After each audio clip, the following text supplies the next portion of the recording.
Esta es una de las preguntas muy interesantes que nos han hecho y es la siguiente. ¿Qué es el movimiento de la palabra de fe? Muchos cristianos han escuchado de este movimiento, muchas personas están involucradas en ese movimiento. ¿Es algo bíblico esto, esta enseñanza popular en las redes sociales, en los televangelistas y en muchas iglesias de renombre? Mira, el movimiento de la palabra de fe inició a finales del siglo XX con un hombre llamado E.W. Kenyon. Y esta persona hizo una mezcla de las ciencias de la mente con el pentecostalismo de aquel entonces y creó esta filosofía o esta doctrina o este movimiento. No se le puede llamar iglesia, no se le puede llamar otra cosa, solamente un movimiento que es el movimiento de la palabra de fe. ¿Qué dice este movimiento de la palabra de fe? La base del movimiento de la palabra de fe es que existe poder y existe fuerza en la fe y específicamente en las palabras que tú hablas. Esto significa para ellos que tus palabras no, son más poderosas incluso que la palabra de Dios. Ellos dicen y creen que solamente tus palabras habladas son las que le dan poder y fuerza a la palabra escrita de Dios. Eso es lo que ellos creen. Creen que incluso Dios está sujeto a lo que tú dices o confiesas con tu palabra. El movimiento de la palabra de fe le dio nacimiento a este concepto, el declarar algo o el confesar algo, ¿verdad?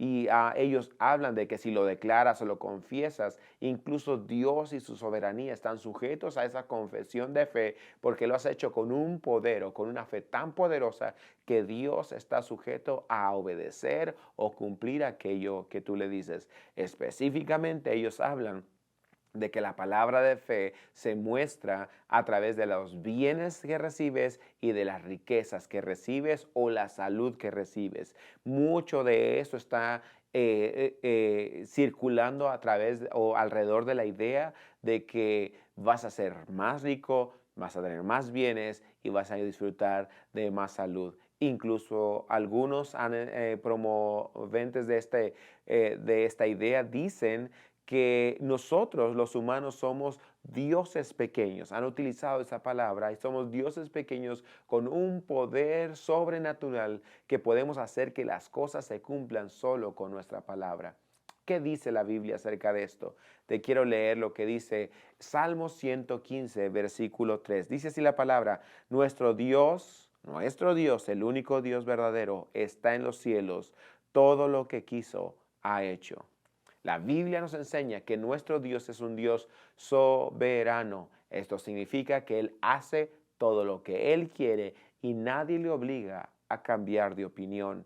Él es el único Dios verdadero. Dios no necesita nuestra fe para hacer las cosas que Él se ha propuesto hacer en su soberana voluntad.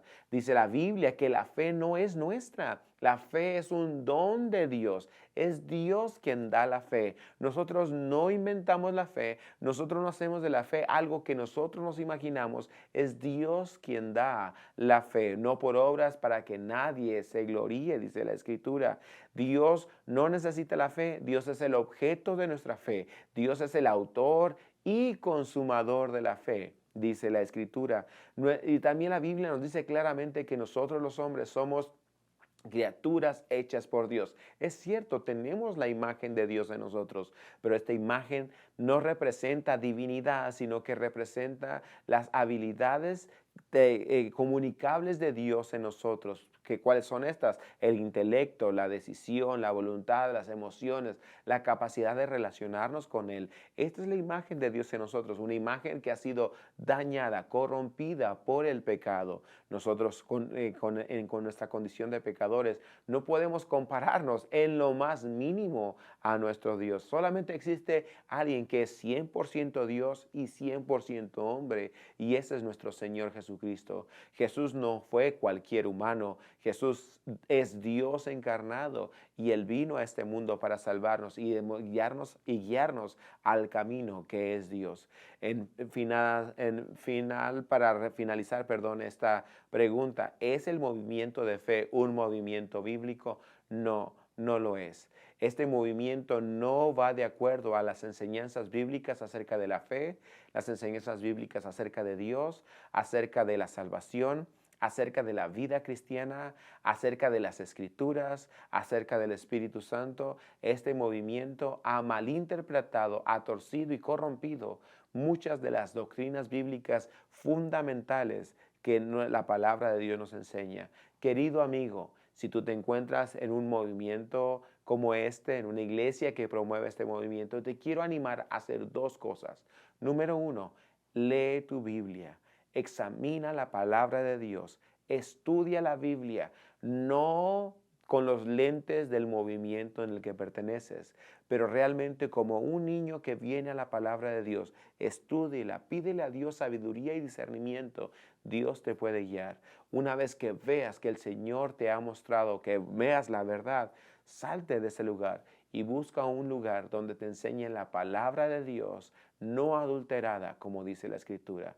Querido amigo, todos tenemos poder en Cristo Jesús, no en nosotros mismos. Quiero orar por ti. Señor, gracias por tu palabra. Bendícela. Ayúdanos a discernir tu palabra y a elegir la verdad por encima de cualquier doctrina que no te honre a ti. En el nombre de Cristo. Amén.